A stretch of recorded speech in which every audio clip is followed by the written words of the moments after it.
Karthigai Deepam serial நேர்களுக்கு வணக்கம். நம்மளோட கார்த்திகை தீபம் சீரியலில் ஒரு சூப்பரான அப்டேட் வந்திருக்குன்னே சொல்லலாம். மிஸ் பண்ணாமல் ஃபுல் வீடியோவும் கேளுங்க. வீடியோக்குள்ளே போகிறதுக்கு முன்னாடி நம்ம சேனலில் லைக் அண்ட் சப்ஸ்கிரைப் பண்ணி சப்போர்ட் பண்ணுங்கள். இப்போ பார்த்திங்கன்னா கார்த்தி முருகனை தேடி அலைஞ்சிட்ருக்காரு. கரெக்டாக பார்த்திங்கன்னா முருகன் சொன்ன இடத்துக்கு வந்துட்டார்.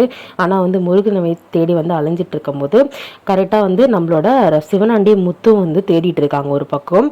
அப்போ பார்த்திங்கன்னா கீழே ஒரு இடத்துக்கு பின்னாடி உட்காடுறாரு. அப்போ முருகன் டக்குன்னு மேலே ஏஞ்சி ஓடிடுறாரு. இங்கே நம்மளை பார்த்துட்டு போகிறாங்க. சிவனாண்டியும் முத்தும் 2 பேரும் துரத்துக்கிட்டு பின்னாடி போகிறாங்க. கார்த்தியும் இறங்கி வந்துடுறாரு. அந்த இடத்துல இறங்கி சுற்றி புத்தி தேடும்போது பார்த்திங்கன்னா முருகன் ஒரு கார்த்தியை பார்க்கல. ஆனால் ஒரு மரத்துக்கு பின்னாடி உட்காடுறாரு. உட்காந்ததுக்கப்புறம் திருப்பியும் முத்தையும் சிவனாண்டியும் அந்த இடத்துல கார்த்தி பார்த்துறாரு. ஆனால் முருகனை பார்க்கல.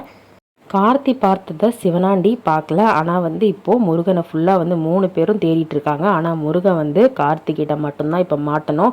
ஏன்னா இவங்க 2 பேர்கிட்ட மாட்டினா கண்டிப்பாக 2 பேர் கொன்னுடுவாங்க. கார்த்திகிட்ட மாட்டினா ஜஸ்ட்டு போலீஸ்கிட்ட கேஸு தான் ஆகும். ஆனால் இவங்க கதையை முடிக்கணும், அந்த பழைய கார்த்தி மேலே போடணும் அப்படின்னு சொல்லிட்டு சந்திரா பிளான் போட்டு வச்சுருக்காங்க.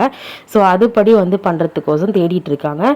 இப்போ பார்த்திங்கன்னா கரெக்டாக கார்த்தி அந்த சைடு நிற்கும் போது கரெக்டாக கார்த்தி நிற்கும் போது பார்த்தீங்கன்னா கார்த்தி சார் அப்படின்னு சொல்லிட்டு கூப்பிடுறான் முருகன். அப்போ பார்த்தீங்கன்னா பின்னாடி சிவனாண்டியே பார்த்துடுறான்.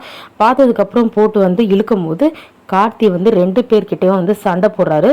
அதாச்சும் நம்ம முத்துக்கிட்டே சிவனாண்டி கிட்ட அடித்து நம்ம கார்த்தி பார்த்தீங்கன்னா முருகனை காப்பாற்றி கூட்டிகிட்டு வராரு.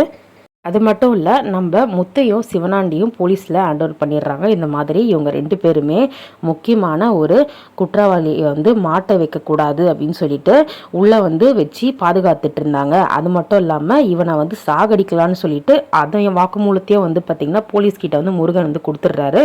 அதையும் இந்த மாதிரி என்னை இவங்க தலைமறைவு பண்ணிட்டாங்க. ஒரு வேளை நீ வெளியே யார்கிட்டனா எதனா சொன்னின்னா உன்னை நான் சாகடிக்கிற அளவுக்கு சொன்னதை நான் இவங்க சொன்னாங்க, அதை நான் கேட்டேன். அந்த இப்போ பார்த்திங்கன்னா நம்ம சிவனாண்டி முருகனும் என்ன பண்ணுறாங்க, அந்த வழியிலே கரெக்டாக கார்த்தியே வராரு. அங்கே பார்த்திங்கன்னா 2 பேரை முருகனை பார்த்ததோ 2 பேரும் முருகனை க்ளோஸ் பண்ணிடுற மாதிரி தான் அதாச்சும் அவங்க உயிரை எடுத்துடுறாங்க அப்படின்ற மாதிரி தான் அப்டேட் வந்திருக்கு. இப்போது நம்ம கார்த்திகிட்ட முருகன் மாட்டல, ஆனால் அந்த இடத்துல கார்த்தி போயிருக்காரு அப்படின்ற விவரம் தெரிஞ்சு போச்சு. உடனே இப்போது கார்த்தி போயிட்டு பார்க்குறாரு. பார்த்துட்டு ஃபோன் பண்ணுறாரு. ஃபோன் பண்ணதுக்கப்புறம் இந்த மாதிரி போலீஸ்கிட்ட இந்த மாதிரி முருகன் கால் பண்ணா சார், ஆனால் எனக்கு தகவல் தெரியல எங்கே இருக்கான்னு, உங்கள் கொஞ்சம் ஹெல்ப் வேணும், நீங்கள் கிளம்பி வரீங்களா அப்படின்ற மாதிரி சொல்கிறாங்க. அப்போ பார்த்திங்கன்னா கார்த்தி என்ன பண்ணுறாருன்னா சரின்னு சொல்லிட்டு நம்ம இங்கே ஃபுல்லாக தேடுவோம்னு சொல்லிட்டு தேடி பார்த்துருக்காரு. போலீஸ் தான் கண்டுபிடிக்கிறாங்க.